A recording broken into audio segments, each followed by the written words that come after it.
Audio 1. શિક્ષક પોતાની જવાબદારી સમજે. લેખક પંડિત શ્રી રામ શર્મા આચાર્ય. આપણા ધર્મશાસ્ત્રોમાં બાળકના જીવન નિર્માણ માટે માતા પિતા અને આચાર્ય ત્રણેયને જવાબદાર અને મહત્વના માન્યા છે. માતા પિતા બાળકનું પાલન પોષણ કરે છે તો આચાર્ય એના બૌદ્ધિક, આત્મિક તથા ચારિત્રિક ગુણોનો વિકાસ કરે છે. તેને જીવન તથા જગત અંગેનું શિક્ષણ આપે છે. તેની ચેતનાનો વિકાસ કરે છે, તેને જાગૃત કરે છે. એટલે જ આપણે ત્યાં ગુરુને, આચાર્યને મહત્વપૂર્ણ સ્થાન આપવામાં આવ્યું છે અને એમને પૂજનીય માનવામાં આવ્યા છે. આચાર્યના શિક્ષણ, વ્યવહાર તથા ચરિત્રમાંથી જ બાળક જીવન જીવવાની રીત શીખે છે. એટલે જ આપણે ત્યાં આચાર્યનું સ્થાન ખૂબ પ્રતિષ્ઠિત માનવામાં આવ્યું છે. આજે આપણા શિક્ષકો વિદ્યાર્થીઓને તેમના અભ્યાસક્રમ પ્રમાણે શિક્ષણ આપે છે, પરંતુ સૌથી મહત્વપૂર્ણ એવું જીવન નિર્માણનું વ્યવહારિક શિક્ષણ આજે આપવામાં આવતું નથી. આજે ગુરુ શિષ્યનો સંબંધ પહેલાના જેવો રહ્યો નથી. માત્ર થોડુંક અક્ષર જ્ઞાન આપવું, નિશ્ચિત સમય સુધી વર્ગખંડમાં હાજર રહેવું અને કશુંક ભણાવી દેવું, બસ એટલું જ શિક્ષકનું કાર્ય છે. શિક્ષક અને વિદ્યાર્થી વચ્ચે જે પ્રેમ, આત્મીયતા, સૌહાર્દ, સમીપતા વગેરેની જરૂરિયાત છે તે આજે પૂરી થતી નથી. આ જ કારણે વિદ્યાર્થી ડિગ્રી તો પ્રાપ્ત કરી લે છે, છતાં એનામાં વ્યવહારિક જીવનનું શિક્ષણ, ચરિત્ર, જ્ઞાન, ઉત્કૃષ્ટ વ્યક્તિત્વ વગેરેનો સદંતર અભાવ હોય છે. આ બધા વગર વિદ્યા અધૂરી છે. જીવનને જે પ્રકાશિત ન કરે, પુષ્ટ ન બનાવે, તે વિદ્યા શા કામની? આ સત્ય પર પ્રકાશ પાડતા એકવાર કવિવર રવિન્દ્રનાથ ટાગોરે કહ્યું હતું, શિક્ષણની બાબતમાં એક મહાન સત્ય હું શીખ્યો છું કે મનુષ્ય પાસેથી જ મનુષ્ય શીખી શકે છે. જે રીતે જળથી જ જળાશય ભરાય છે, દીવાથી દીવો સળગે છે, એ જ રીતે પ્રાણ સચેત થાય છે. શ્રેષ્ઠ ચરિત્ર જોવાથી જ આપનું ચરિત્ર શ્રેષ્ઠ બને છે. શ્રેષ્ઠ ગુરુનું સાનિધ્ય પ્રાપ્ત કરીને, એમના જીવનમાંથી પ્રેરણા પ્રાપ્ત કરીને જ શિષ્યનું ચરિત્ર ઘડાય છે. આજનો શિક્ષક પાઠ ભણાવી શકે છે, પરંતુ પ્રાણ આપી શકતો નથી કે વિદ્યાર્થીનું ચરિત્ર ઘડતર પણ કરી શકતો નથી. તેથી જ આજનો વિદ્યાર્થી કોઈ ઓફિસનો સાહેબ બની શકે છે, વકીલ, ડોક્ટર કે એન્જિનિયર બની શકે છે, પરંતુ મનુષ્ય બની શકતો નથી. આજે શિક્ષક અને વિદ્યાર્થી વચ્ચે સંબંધોની મોટી ખાઈ પેદા થઈ ગઈ છે. જો કે એનું કારણ આજની સામાજિક તથા રાજનૈતિક પરિસ્થિતિ પણ છે, પરંતુ શિક્ષક કે અધ્યાપક પોતાની વ્યક્તિગત જવાબદારીમાંથી છટકી શકતા નથી. એકવાર શિક્ષક દિને બોલતા કેન્દ્રના એક મંત્રી મહોદયે કહ્યું હતું, તમે વિદ્યાર્થીની પરીક્ષા વર્ષમાં 2 વખત લો છો, પરંતુ વિદ્યાર્થી તો તમારી પરીક્ષા દરરોજ પ્રત્યેક ક્ષણે લેતા રહે છે. તેઓ તમને વર્ગમાં તો જુએ છે, પરંતુ વર્ગની બહાર પણ બીજા લોકો સાથે હળતા મળતા જુએ છે. તેઓ તમારો જેવો વ્યવહાર જુએ છે તેવું જ પોતે પણ શીખી જાય છે. તેથી જેવા તમે હશો તેવા જ તમારા વિદ્યાર્થીઓ પણ બનશે.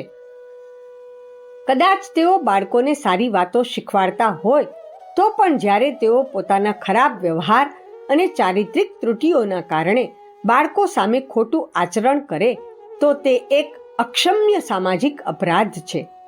આપણે ઘણીવાર જોઈએ છીએ કે નાના બાળકોની સામે શિક્ષકો બીડીઓ પીએ છે, અભદ્ર વાણી બોલે છે, મજાક મશ્કરી કરે છે અને કેટલાક શિક્ષકો તો બાળકો પાસે જ પોતાના માટે પાન, બીડી, સિગરેટ મંગાવે છે. મોટી સ્કૂલો કે કોલેજોમાં વિદ્યાર્થીઓની સાથે હસવા બોલવાનો, બરાબરીનો વ્યવહાર, અનુચિત વિષયો ઉપર વાતચીત કરવી, પોતાનું ચારિત્રિક સ્તર નીચું રાખવું વગેરે અનેક વાતો વિદ્યાર્થીઓ સમક્ષ ખોટું ઉદાહરણ રજૂ કરે છે. જો કે આજના વિદ્યાર્થીઓ પણ કાંઈ દૂધે ધોયેલા નથી, પરંતુ એમ છતાંય શિક્ષકોનું ઉત્તરદાયિત્વ વધારે છે. બાળક જો ખોટું આચરણ કરે તો તે વાલીઓની ત્રુટિનું પરિણામ છે. એ જ રીતે જો વિદ્યાર્થી શિસ્તહીન અને ઉદ્ધત બને તો તેને શિક્ષકોની ભૂલનું જ પરિણામ માનવું પડે. આજે શિક્ષક વર્ગના ઉદ્ધારની સૌથી વધારે જરૂર છે. આપણા દેશનો શિક્ષક ખૂબ જ સામાન્ય સ્થિતિમાં નિર્વાહ કરે છે. આ ઉપરાંત જીવનની જટિલતા વધી જવાના તથા વિદ્યાર્થીઓની વધતી જતી સંખ્યાના કારણે પણ આજે શિક્ષક માટે દરેક વિદ્યાર્થી સાથે વ્યક્તિગત સંપર્ક રાખવો મુશ્કેલ બની ગયો છે. પરંતુ એક સ્વતંત્ર રાષ્ટ્રના નાગરિકના નાતે પોતાના અભાવો તથા મુશ્કેલીઓ વચ્ચે પણ આપણે આપણી જવાબદારી અને કર્તવ્યોથી વિમુખ થઈ શકતા નથી. લોક કલ્યાણ અને પરોપકારની ભાવના રાખીને જ શિક્ષકોએ બાળકોના જીવન નિર્માણની દિશામાં આગળ વધવું પડશે. એ બિલકુલ સાચું છે કે પ્રારંભિક જીવનના લાંબા શિક્ષણ કાળ દરમિયાન વિદ્યાર્થી અને શિક્ષકનો સંપર્ક રહે છે. તે ખૂબ મહત્વનો છે. જો આ સમય દરમિયાન કોઈ લાભની અપેક્ષા રાખ્યા વગર બાળકોના જીવનનું નિર્માણ કરવા તરફ શિક્ષકો ધ્યાન આપે તો તે એક મહાન પુણ્યનું કામ ગણાશે. એ જ બાળકોમાંથી કોઈ મહાપુરુષ, વિદ્વાન, તપસ્વી, લોકસેવક, લોકનાયક તથા કુશળ નેતા પેદા થાય એમાં કોઈ શંકા નથી. જે દેશમાં મોટા ભાગના લોકો શ્રેષ્ઠ આચરણવાળા હોય તે દેશનું કદી પતન થઈ શકે નહીં તથા કોઈ એને નુકસાન પહોંચાડી શકે નહીં. આપણા સમાજ, દેશ તથા સંસ્કૃતિનો ભાર મોટા ભાગે શિક્ષકોના શિરે જ છે. પોતાની આ જવાબદારી સમજીને બાળકોના વ્યક્તિત્વને ઉત્કૃષ્ટ બનાવવાનો પ્રયત્ન કરવો અત્યંત જરૂરી છે. આજના શિક્ષકોની આ બહુ મોટી જવાબદારી છે. ગૌરવ અને જવાબદારી સમજો. કોઈ પણ સમાજમાં શિક્ષકનું એક વિશિષ્ટ તથા મહત્વપૂર્ણ સ્થાન હોય છે. જૂની તથા નવી પેઢીની વચ્ચે તે એક સેતુનું કામ કરે છે. એટલું જ નહીં, પરંતુ આવનારી પેઢીને ભવિષ્યના સમાજનું નેતૃત્વ કરવા યોગ્ય તથા મહત્વની જવાબદારીઓ વહન કરવા યોગ્ય પણ શિક્ષક જ બનાવે છે. એ સાચું છે કે કોઈ પણ વ્યક્તિનું વ્યક્તિત્વ એના પોતાના પુરુષાર્થ અને સાધનાના બળે જ ઘડાય છે. પરંતુ માર્ગદર્શન તથા શિક્ષણનું મહત્વ પણ એટલું જ છે. શિક્ષક નવી પેઢીને શિક્ષણ અને માર્ગદર્શન આપવાનું કાર્ય કરે છે. તેથી સમાજમાં એનું સ્થાન મહત્વનું છે. તેથી બાળકને શીખવાડવામાં આવતું હતું કે આચાર્ય દેવો ભવ, અર્થાત તેને જે શિક્ષણ આપે છે એને દેવ માનીને સન્માન આપ.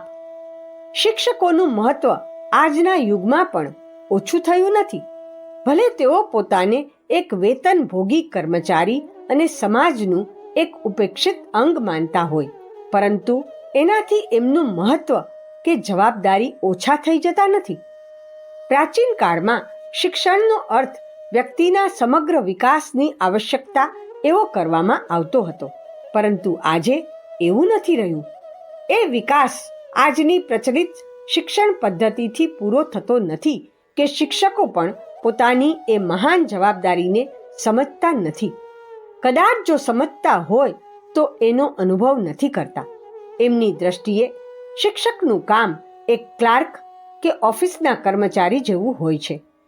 સ્કૂલના કલાકો દરમિયાન પોતાની ફરજ પૂરી કરવી, પુસ્તક વાંચીને સંભળાવી દેવું કે ગમે તેમ કરીને અભ્યાસક્રમ પૂરો કરવો, એને જ શિક્ષકો પોતાનું કામ માને છે. અરે કામ નહીં, વ્યવસાય માને છે, જેના બદલામાં એમને દર મહિને પગાર મળી જાય છે. તેઓ એમ માને છે કે સ્કૂલમાં જઈને અમે ભણાવી દઈએ છીએ. 4-5 કલાક ભણાવ્યા પછી અમારી જવાબદારી પૂરી થઈ જાય છે. ત્યાર પછી વિદ્યાર્થી સાથે અમારો કોઈ સંબંધ રહેતો નથી કે અમારી કોઈ જવાબદારી પણ રહેતી નથી. થોડાક કલાક ભણાવી દેવા માત્રથી ફરજ પૂરી થઈ જાય છે તથા રજાઓ પણ ઘણી મળે છે. એટલે ઘણા લોકો એમ માને છે કે શિક્ષકનો ધંધો સહેલો અને સરળ છે. તે સૌથી વધુ આરામની નોકરી છે, જેમાં કામ ઓછું અને પગાર વધારે છે. શિક્ષણ પ્રત્યેના આવા છીછરા દ્રષ્ટિકોણને કારણે શિક્ષણ જેવી મહત્વપૂર્ણ સામાજિક તથા રાષ્ટ્રીય ફરજ એક વ્યવસાય બની ગઈ છે. એટલું જ નહીં, એની સાથે સાથે શિક્ષકનું ગૌરવ પણ ઘટી ગયું છે. શિક્ષણ કાર્ય કોઈ ધંધો નથી કે બાળકોને અક્ષર જ્ઞાન તથા વિવિધ પ્રકારની માહિતી આપવાનું કોઈ સામાન્ય કામ પણ નથી. જો અક્ષર જ્ઞાનને જ શિક્ષણનું નામ આપવામાં આવે તો એવું શિક્ષણ તો 2-4 માસમાં જ પૂરું કરી શકાય છે. જો માત્ર વિવિધ પ્રકારની માહિતી ભેગી કરીને વિદ્યાર્થીઓ આગળ રજૂ કરી દેવી એ જ શિક્ષણ હોય તો એ કામ પુસ્તકો દ્વારા પણ થઈ શકે છે. એ માટે વર્ષો સુધી સ્કૂલે જવાની કે રોજ કલાકો સુધી મગજમારી કરવાની જરૂર નથી. પરંતુ આપણા દુર્ભાગ્યની વાત છે કે શિક્ષણ કાર્યનો અર્થ શિક્ષકનું કાર્ય આટલું જ માનવામાં આવે છે. શિક્ષણ અને શિક્ષકના મહત્વ અને જવાબદારીને આટલા તુચ્છ અને સીમિત કરી દેવા તે અયોગ્ય અને હાનિકારક છે.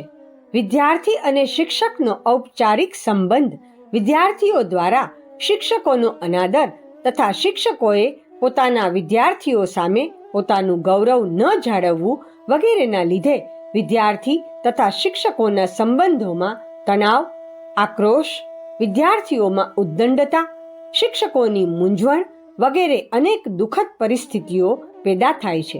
આથી વિદ્યાર્થીઓ અને શિક્ષકના સંબંધો ઘનિષ્ઠ તથા આત્મીયતા ભર્યા બની શકતા નથી. જો કે આજની શિક્ષણ વ્યવસ્થા જ દોષપૂર્ણ છે. એમાં ધર મૂળથી ફેરફાર કરવાની જરૂર છે. સરકારી સ્તરે એ માટે પ્રયાસો ચાલી પણ રહ્યા છે. તેનો શુભારંભ શિક્ષકો દ્વારા પોતાનું મહત્વ સમજવાથી તથા વિદ્યાર્થીઓ પ્રત્યે પોતાની જવાબદારી અદા કરવાથી થવો જોઈએ. શિક્ષકોનો આદર્શ પણ આવો જ હોવો જોઈએ. એમણે સાધન સગવડોની માંગણી કરવાના બદલે, વૈભવપૂર્ણ જીવન જીવવાના બદલે પોતાના ગૌરવને સાર્થક કરવા ઉપર વધારે ધ્યાન આપવું જોઈએ. સંપન્ન જીવન જીવવા માટે બીજાઓનું જોઈને સ્પર્ધા અને દોડાદોડી કરવામાં પોતાની શક્તિઓ વેડફવામાં આવે તો મૂળ ઉદ્દેશ્ય ગૌણ બની જાય છે. સાધન સગવડો વધારીને બીજા લોકોની નજરમાં મોટા માણસ તો બની શકાય, પરંતુ એનાથી પોતાની મહાન જવાબદારી પૂરી કરવામાં કોઈ મદદ મળતી નથી. ઉલટો એનાથી અવરોધ જ પેદા થાય છે. જો ધનની આકાંક્ષા વધારવામાં આવે તો એ પૂરી કરવા બીજા ઉપાય કરવા પડશે. એ પરિસ્થિતિમાં સ્વાભાવિક રીતે જ પોતાની મુખ્ય જવાબદારીથી વિમુખ થઈ જવાશે અને એનું પરિણામ પણ સારું નહીં આવે. શિક્ષકોએ એ ધ્યાનમાં રાખવું જોઈએ કે એમણે વિદ્યાર્થીઓને માત્ર માહિતી જ આપવાની નથી, પરંતુ પોતાના આચરણ અને રહેણી કરણી દ્વારા એમની સામે એક આદર્શ રજૂ કરવાનો છે, જેમાંથી તેઓ પ્રેરણા લઈ શકે. પોતાના શ્રેષ્ઠ વ્યક્તિત્વ દ્વારા જેટલો પ્રભાવ પાડી શકાય છે એટલો માત્ર ઉપદેશ આપવાથી પાડી શકાતો નથી. શિક્ષક જો પોતાના ચારિત્ર્ય અને વ્યક્તિત્વ દ્વારા વિદ્યાર્થીઓને શિક્ષણ આપે તો સુયોગ્ય નાગરિકોના નિર્માણની આવશ્યકતા તો પૂરી થશે, પરંતુ સાથે સાથે વિદ્યાર્થીઓની દ્રષ્ટિમાં શિક્ષકનું સ્થાન ઊંચું બનશે અને વિદ્યાર્થીઓની શ્રદ્ધા પ્રાપ્ત થશે. ઘણા શિક્ષકો પોતાના વિદ્યાર્થીઓની સામે જ એવી હીન હરકતો કરે છે કે જેના કારણે એમના પ્રત્યેની શ્રદ્ધા અને સન્માન ઘટે છે. માતા પિતા પછી ત્રીજી કોઈ વ્યક્તિનો બાળકો પર જો વધુ પ્રભાવ પડતો હોય તો તે શિક્ષક જ છે. નાના બાળકો શિક્ષકને ખૂબ શ્રદ્ધા અને સન્માનપૂર્વક જુએ છે, પરંતુ જેમ જેમ બાળક મોટું થતું જાય છે તેમ તેમ તે મોટાઓના આચરણનું નિરીક્ષણ કરે છે. એટલે જો શિક્ષકનું આચરણ સારું ન હોય તો બાળકની શ્રદ્ધા અને ભાવનાને ઠેસ પહોંચે છે. આજે વિદ્યાર્થીઓમાં ઉદ્દંડતા અને શિસ્તનો અભાવ જોવા મળે છે. તેનું કારણ એ છે કે એમની સામે એવું કોઈ વ્યક્તિત્વ નથી હોતું જેના પ્રત્યે તેઓ શ્રદ્ધા રાખી શકે.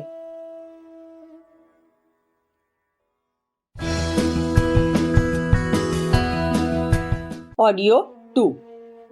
શિક્ષક પોતે જ પોતાના પ્રત્યે વિદ્યાર્થીઓમાં શ્રદ્ધા પેદા કરે એની સાથે એ પણ જરૂરી છે કે વાલીઓ પણ એમની સાથે સન્માનપૂર્વક વ્યવહાર કરે. કેટલીક વાર કોઈ કારણસર વિદ્યાર્થીને શિક્ષક મારે કે ધમકાવે તો કોઈ ખરાબ ભાવનાથી એમણે આવું નહીં જ કર્યું હોય એવો વિચાર વાલીએ કરવો જોઈએ. તેમણે સમજવું જોઈએ કે મારા બાળકની કોઈ ભૂલ માટે અને એના હિત માટે જ શિક્ષકે એને સજા કરી હશે. પરંતુ ઘણીવાર વાલીઓનો દ્રષ્ટિકોણ ઊંધો હોય છે. તેઓ એમ માને છે કે શિક્ષક એક સરકારી કર્મચારી છે, એને સરકાર પગાર આપે છે, અમે અમારા બાળકના શિક્ષણ માટે ફી આપીએ છીએ, અમારું સંતાન નિશાળે ભણવા જાય છે, બસ આના સિવાય વિદ્યાલય કે શિક્ષક સાથે અમારા બાળકનો બીજો કોઈ સંબંધ નથી. શ્રેષ્ઠ વ્યક્તિત્વ કેવી રીતે ઢળાશે? આટલા મોટા કામમાં હાથ કોણ નાખે? તેને પૂરું કરી બતાવવાનું વ્રત કોણ ધારણ કરે? તેના જવાબમાં એક જ કેન્દ્ર પર નજર જઈને અટકે છે, એ છે શિક્ષણ તંત્ર. તેમાં સૂત્ર સંચાલક, અધિકારી, નીતિ નિર્માતાઓનો ઉચ્ચ વર્ગ તો મુખ્ય છે જ, કારણ કે તેમના જ ઈશારે વિદ્યાર્થીઓના ભણતરની બધી સુવિધાઓમાં યોજનાઓ બને છે. પરંતુ આ પ્રક્રિયાનો વ્યવહારિક કાર્યભાર શિક્ષક જ સંભાળે છે. આર્કિટેક્ટ કોઈ મકાનનો નકશો બનાવીને જ પોતાનું કામ પૂરું કરે છે. તેનો પાયો ખોદવાથી માંડીને ઇમારત ઊભી કરવાની અને ધાબુ ભરવા સુધીની આખી પ્રક્રિયા મજૂરો, લુહાર, કડિયા વગેરે શિલ્પ શ્રમજીવી જ મળીને પૂરી કરે છે. શિક્ષણ તંત્રના વિશાળ ક્ષેત્રમાં અગ્રીમ મોરચા પર લડનાર સૈનિકોની જેમ શિક્ષક સમુદાયની જ મુખ્ય ભૂમિકા રહે છે.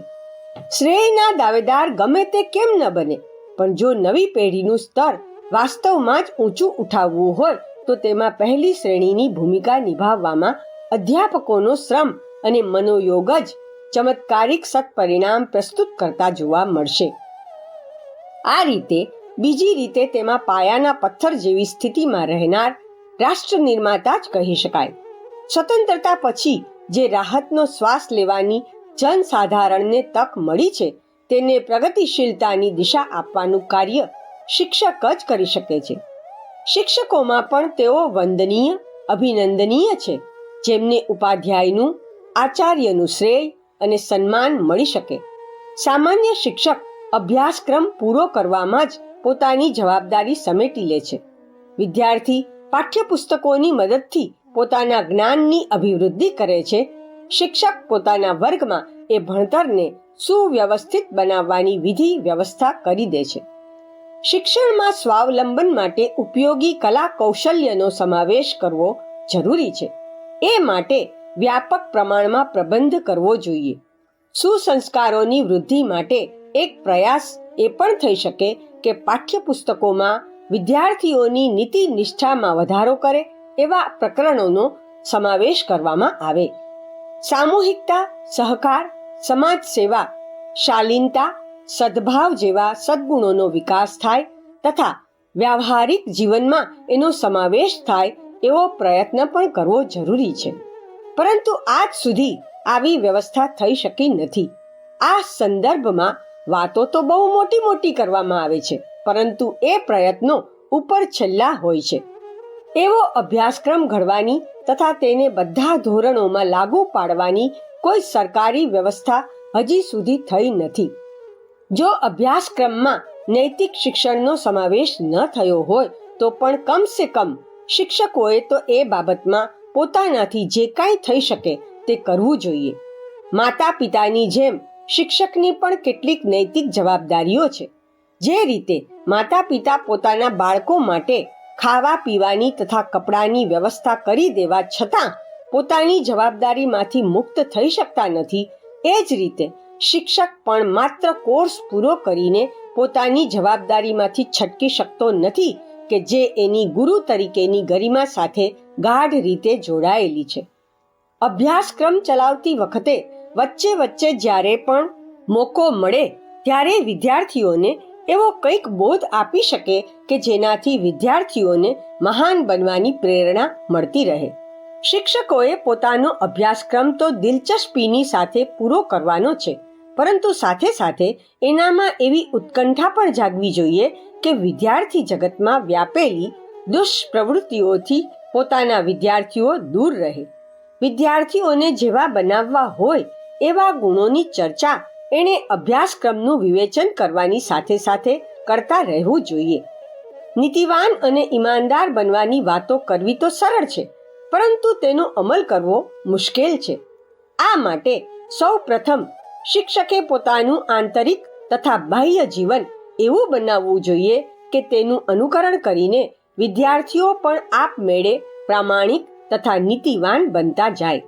સિદ્ધાંતોનું મહત્વ સમજાવવામાં વાણી થોડા અંશે સફળ થઈ શકે, પરંતુ સૌથી વધુ અને સચોટ પ્રભાવ તો સલાહ આપનાર વ્યક્તિના પરિશુદ્ધ વ્યક્તિત્વનો જ પડે છે. આજની પરિસ્થિતિમાં મુશ્કેલ લાગતા નૈતિક શિક્ષણને વ્યવહારિક અને ગ્રાહ્ય બનાવવાની જવાબદારી છેવટે તો શિક્ષકો ઉપર આવે છે. વાણીની સાથે સાથે પોતાના ઉજ્જવળ ચારિત્ર દ્વારા શિક્ષણ આપવાની વિદ્યા તેમને વિકસિત કરવી જોઈએ. જો પોતાના ગૌરવનો અનુભવ કરી શકાય તો એમ કરવું અઘરું નહીં, પરંતુ રોચક અને મનોરમ્ય બની જાય છે. એમાં ક્યાંય નુકસાન તો નથી જ. વિદ્યાર્થીઓ અને વાલીઓની શ્રદ્ધાને પાત્ર બનતા જ શિક્ષકોને એવું ઉચ્ચ કક્ષાનું સન્માન પ્રાપ્ત થાય છે કે જે મોટા નેતાઓને પણ મળી શકતું નથી. શિક્ષક બંધુઓને અમારું નિવેદન છે કે તેઓ પોતાના ગૌરવને સમજે. જો શિક્ષક પોતાને માત્ર એક પગારદાર સરકારી કર્મચારી માને તો આ દેશનું એનાથી મોટું દુર્ભાગ્ય બીજું કયું હોઈ શકે? શિક્ષકોની જવાબદારી બહુ મોટી છે. તેને હલકા ચિંતન તથા હલકી ભાવનાવાળી વ્યક્તિઓ પૂરી કરી શકતી નથી. શિક્ષક તો વ્યક્તિત્વ નિર્માણનું બીજું બીબું છે. જેવું બીબું હોય છે એ જ આકારની વસ્તુઓ બને છે. શિક્ષક વિદ્યાર્થીઓ માટે એક આદર્શ છે. વિદ્યાર્થીઓ એમનું જ અનુકરણ કરે છે. એમનું વ્યક્તિત્વ શ્રેષ્ઠ હોય તો જ તેમને શ્રદ્ધા અને સન્માન આપે છે. જ્યાં કથની અને કરણી જુદી હોય ત્યાં શ્રદ્ધા અને સન્માન હોતા નથી. પછી શિક્ષકનું કોઈ મૂલ્ય કે મહત્વ રહેતું નથી. એક સિંહનું બચ્ચું વરુઓના ટોળામાં જતું રહ્યું. તે ભૂલી ગયું કે પોતે સિંહનું બચ્ચું છે. જ્યારે એક સિંહે એને એની શક્તિ અને ગૌરવનું ભાન કરાવ્યું તો તે ખૂબ પસ્તાયું. આત્મવિસ્મૃતિમાં પડેલા હનુમાનને જામવંતે જ આત્મજ્ઞાન કરાવ્યું હતું. પછી હનુમાનજીએ કેવા કેવા મહાન પરાક્રમો કર્યા હતા એ આપણે જાણીએ છીએ. આ યુગના જાંબવંત મહાકાલની દિવ્ય ચેતના છે. તે આપના માનસને ઢંઢોળી રહી છે. આપના અંતઃકરણને પીડિત માનવતાનો પોકાર સાંભળવા વિવશ કરી રહી છે. આ પુસ્તકને આપ યુગ ગીતા માનજો, જે સ્વાર્થ અને અકર્મણ્યતાના મોહમાં ફસાયેલા અર્જુનોને સંભળાવવામાં આવી રહ્યું છે. નિશ્ચિત માનજો કે મહાકાલની દિવ્ય ચેતના કરીશ્યે વચનમ તવ નો સંકલ્પ કરાવીને જ રહેશે. આપની અંદર છુપાયેલા મહાન વ્યક્તિત્વને જાગૃત કરવું એ જ આ પુસ્તકનું મૂળ ઉદ્દેશ્ય છે. શિક્ષક મહાન છે, તેથી તેણે અધિકાર કરતા વધારે મહત્વ કર્તવ્યને આપવું જોઈએ. અધિકાર અને કર્તવ્યમાંથી ગમે તે એકની પસંદગી કરવાની હોય તો પહેલા કર્તવ્ય જ પસંદ કરવું જોઈએ.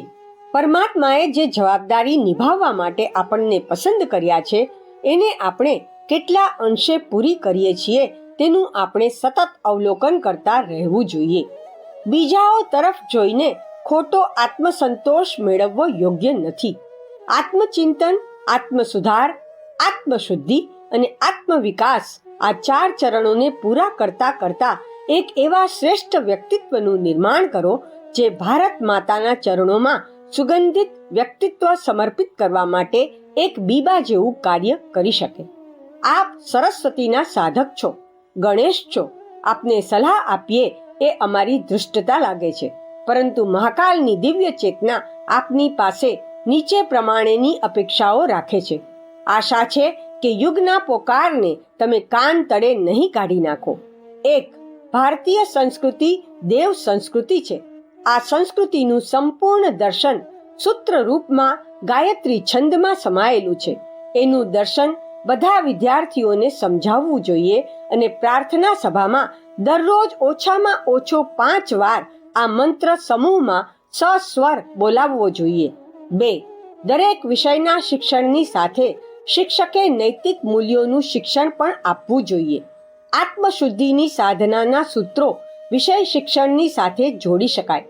વિદ્યાર્થીઓની સાથે ગાઢ આત્મીયતા રાખવી એમની સમસ્યાઓને સારી રીતે સમજીને એમનું સમાધાન કરી એમને સંતોષ આપવો તે અશિસ્તને દૂર કરવાનો પ્રભાવશાળી ઉપાય છે. સજા કે દંડ કરીને પણ આપની ઈચ્છા પ્રમાણે કામ કરાવી શકાય છે, પરંતુ કોઈનું હૃદય પરિવર્તન કરી શકાતું નથી. શિક્ષકનું ઉચ્ચ ચરિત્ર અને શ્રેષ્ઠ વ્યક્તિત્વ તથા પોતાના વ્યવસાય પ્રત્યેની વફાદારી અને ઈમાનદારી એવી વિશેષતાઓ છે જેની મદદથી વિદ્યાર્થીઓને સારા માર્ગે સહેલાઈથી વાળી શકાય છે. 3. જ્ઞાન દાન સર્વશ્રેષ્ઠ દાન છે. શિક્ષક માત્ર વિદ્યાર્થીઓને જ નહીં પરંતુ તેમના વાલીઓને પણ જ્ઞાનના પ્રકાશથી આલોકિત કરી શકે છે. આ કાર્ય માટે વ્યક્તિ નિર્માણ, કુટુંબ નિર્માણ તથા સમાજ નિર્માણની સમસ્યાઓ ઉપર લગભગ 200 પોકેટ બુક્સ તૈયાર કરવામાં આવી છે. 3 રૂપિયાની કિંમતની આ પુસ્તિકાઓ વિદ્યાર્થીઓ અથવા બીજા સહયોગીઓની મદદથી મંગાવીને પોતાની પાસે રાખવી જોઈએ અને એ વિદ્યાર્થીઓને નિયમિતપણે આપીને તથા વાંચ્યા પછી પાછી લઈને સ્વાધ્યાય પરંપરાને જીવનનું એક આવશ્યક અંગ બનાવવાની પ્રેરણા આપવી જોઈએ. વિદ્યાર્થીઓના માધ્યમથી પુસ્તકો એમના વાલીઓને પહોંચાડીને એમને પણ સ્વાધ્યાયની ટેવ પાડવી જોઈએ. આ રીતે જ્ઞાનનો પ્રકાશ ઘેરે ઘેર પહોંચાડીને સમાજ સેવાની સાથે સાથે મહાન પુણ્યના ભાગીદાર બનવાનું સૌભાગ્ય પણ મળે છે. 4. શિક્ષકે વિદ્યાર્થીઓને કૌટુંબિક જવાબદારીઓનું પણ ભાન કરાવવું જોઈએ. સમાજનિષ્ઠ બનવા પ્રેરણા આપવી જોઈએ. પડોશીઓની સાથે મધુર સંબંધ રાખવાની પ્રેરણા આપવી જોઈએ. સ્વાર્થપરાયણ બનવાથી થતી હાનિ, પરમાર્થથી થતા લાભની વાત હૃદયંગમ કરાવવી જોઈએ. વિદ્યાર્થીઓને સ્વચ્છતા તથા સ્વાસ્થ્યનું મહત્વ સમજાવવું, તેમને જીવન જીવવાની કલાનું જ્ઞાન આપવું. શિક્ષકોની પાસે એક બહુ મોટી શક્તિ છે. એ શક્તિ દ્વારા વિદ્યાર્થીઓનું વિચાર પરિવર્તન અને જીવન પરિવર્તન કરવું જોઈએ. જો પ્યાર અને આત્મીયતા દ્વારા વિદ્યાર્થીઓને પોતાની વાત માનવા તૈયાર કરી લેવામાં આવે તો શિક્ષક માટે સમાજને બદલવાનું કામ આસાન થઈ જશે. અંધવિશ્વાસ, કુરિવાજો, દહેજ પ્રથા, મૃત્યુ ભોજન, લગ્નોમાં થતું ખોટું ખર્ચ, લાજ કાઢવાનો રિવાજ, રૂઢિચુસ્તતા, વ્યસન વગેરે દાનવો ઉપર વિજય મેળવવાનું કામ પોલીસ, અદાલત તથા સરકાર તથા સામાજિક સંગઠનો માટે અશક્ય છે. તેને શક્ય બનાવવું શિક્ષકો માટે ખૂબ સરળ છે. જો તેઓ પોતાના વિષય શિક્ષણની સાથે બધા કુરિવાજોથી થતા નુકસાનનો ખ્યાલ આપી એમનાથી દૂર રહેવાની પ્રેરણા આપે તો તેનો પ્રભાવ વિદ્યાર્થીઓના જીવન પર અવશ્ય પડશે. આ મહાન કાર્યના બદલામાં શિક્ષકને લોક સન્માન તથા આત્મસંતોષનો દિવ્ય લાભ મળશે. 5. જે વિદ્યાર્થીઓના અક્ષર સારા હોય તેમની પાસે દિવાલો પર પ્રેરણાપ્રદ સદવાક્યો લખાવવા જોઈએ. બોલતી દિવાલો નામનું પુસ્તક અહીંથી મંગાવીને એમાંના સદવાક્યો વિદ્યાર્થીઓને સમજાવી દેવા જોઈએ. આ રીતે રસ્તે જતા આવતા લોકોને પ્રેરણા આપીને આપ ખૂબ મહત્વપૂર્ણ કાર્ય કરી શકો છો. 6. વિદ્યાલયોમાં ઉત્સવો, જયંતીઓ, રાષ્ટ્રીય પર્વો ઉજવવામાં આવે છે.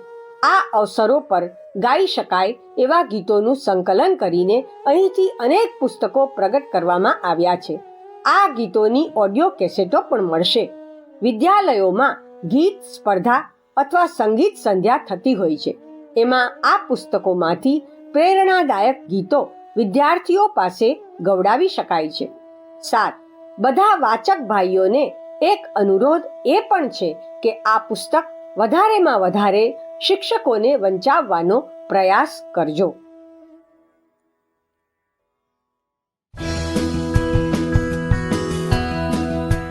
ઓડિયો 3. આપણો યુગ નિર્માણ સત્સંકલ્પ. આ સત્સંકલ્પ આત્મનિર્માણ, પરિવાર નિર્માણ અને સમાજ નિર્માણના બધા સાધકોએ નિયમિત વાંચવો જોઈએ. આ સંકલ્પના સૂત્રોનો પોતાના વ્યક્તિત્વમાં સમાવેશ કરવાનો પ્રયત્ન કરવો જોઈએ. આ સૂત્રોની વ્યાખ્યા 21મી સદીનું સંવિધાન પુસ્તકમાં વાંચો. 1. આપણે ઈશ્વરને સર્વવ્યાપી તથા ન્યાયકારી માનીને એમના અનુશાસનને આપણા જીવનમાં ઉતારીશું. 2. શરીરને ભગવાનનું મંદિર સમજી આત્મસંયમ તથા નિયમિતતાથી આરોગ્યનું રક્ષણ કરીશું. 3. મનને કુવિચારો તથા દુર્ભાવનાઓથી બચાવવા માટે સ્વાધ્યાય અને સત્સંગની વ્યવસ્થા રાખીશું. 4. ઇન્દ્રિય સંયમ, અર્થ સંયમ, સમય સંયમ અને વિચાર સંયમનો સતત અભ્યાસ કરીશું. 5. પોતાને સમાજનું એક અભિન્ન અંગ માનીશું અને બધાના હિતમાં પોતાનું હિત સમજીશું. 6. મર્યાદાઓનું પાલન કરીશું, પાપ કર્મોથી દૂર રહીશું, નાગરિક કર્તવ્યોનું પાલન કરીશું અને સમાજ પ્રત્યે વફાદાર રહીશું. 7. સમજદારી, ઈમાનદારી, જવાબદારી અને બહાદુરીને જીવનનું એક અભિન્ન અંગ માનીશું. 8. ચારે તરફ મધુરતા, સ્વચ્છતા, સાદાઈ અને સજ્જનતાનું વાતાવરણ બનાવીશું. 9. અનીતિથી મળેલી સફળતા કરતાં નીતિ પર ચાલતા મળેલી નિષ્ફળતાને માથે ચડાવીશું. 10. માણસનું મૂલ્યાંકન તેની સફળતાઓ, યોગ્યતાઓ અને વિભૂતિઓથી નહીં, પરંતુ તેના સદ્વિચારો અને સત્કર્મો દ્વારા કરીશું. 11. બીજાની સાથે એવો વ્યવહાર નહીં કરીએ જે આપણને પોતાના માટે પસંદ ન હોય. 12. આપણે નર નારી પ્રત્યે પવિત્ર દ્રષ્ટિ રાખીશું. 13. સંસારમાં સત્પ્રવૃત્તિઓના ફેલાવા માટે આપણો સમય, પ્રભાવ, જ્ઞાન, પુરુષાર્થ અને ધનનો એક ભાગ નિયમિત રૂપથી વાપરતા રહીશું. 14. પરંપરાની તુલનામાં વિવેકને મહત્વ આપીશું. 15. સજ્જનોને સંગઠિત કરવા, અનીતિનો સામનો કરવામાં અને નવસર્જનની પ્રવૃત્તિઓમાં સંપૂર્ણ રસ લઈશું. 16. રાષ્ટ્રીય એકતા અને સમતા પ્રત્યે નિષ્ઠાવાન રહીશું. જાતિ, લિંગ, ભાષા, પ્રાંત, સંપ્રદાય વગેરેના કારણે પરસ્પર કોઈ ભેદભાવ નહીં રાખીએ. 17. માણસ પોતે જ પોતાનો ભાગ્ય વિધાતા છે. આ વિશ્વાસના આધારે આપણી માન્યતા છે કે આપણે ઉત્કૃષ્ટ બનીશું અને બીજાઓને શ્રેષ્ઠ બનાવીશું તો યુગ અવશ્ય બદલાશે. 18. આપણે બદલાઈશું, યુગ બદલાશે. આપણે સુધરીશું, યુગ સુધરશે. આ કથન પર આપણને સંપૂર્ણ વિશ્વાસ છે. વિદ્યાર્થીઓનું મૂલ્યાંકન આ પ્રશ્નોથી કરતા રહો. વિદ્યાર્થીઓનું મૂલ્યાંકન કરવા માટે દરેક વિદ્યાર્થીને નીચેના પ્રશ્ન પૂછવા જોઈએ. પ્રશ્નોના ઉત્તર નોંધી લો. તેના પર વારંવાર વિચારવાનું કહો. જે ત્રુટિઓ દેખાય તેને સુધારવાનો પ્રયત્ન દરરોજ કરવો જોઈએ. 1. સમય જેવા જીવનના બહુમૂલ્ય નિધિનો સદુપયોગ કરો છો? હા, ના. 2. આળસ અને પ્રમાદમાં સમય બરબાદ કરો છો? હા, ના. 3. પોતાનો અતિ કિંમતી સમય શરીરની સજાવટમાં વેડફો છો? હા, ના.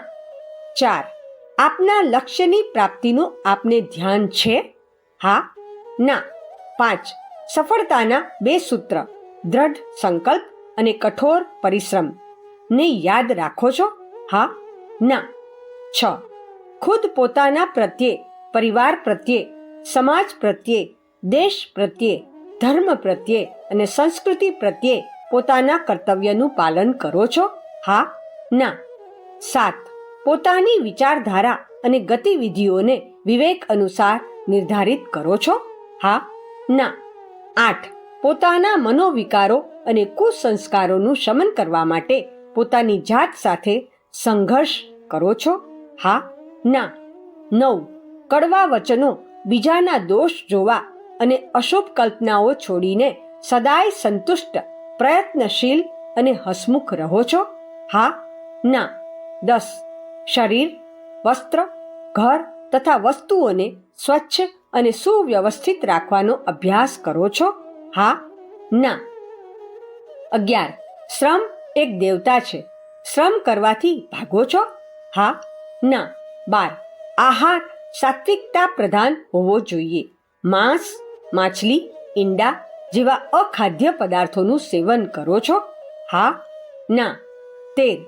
સ્વાદ લોલુપતાની આદત છૂટી રહી છે? હા, ના. 14. અઠવાડિયામાં 1 દિવસનો ઉપવાસ, વહેલા સૂવું, વહેલા ઉઠવું, આવશ્યક બ્રહ્મચર્યનું પાલન કરો છો? હા, ના. 15. ઈશ્વર ઉપાસના, આત્મચિંતન અને સ્વાધ્યાયને પોતાના નિત્ય નિયમમાં સ્થાન આપો છો? હા, ના. 16. ખોટું ખર્ચ કરવાની આદત છોડી રહ્યા છો? હા, ના. 17.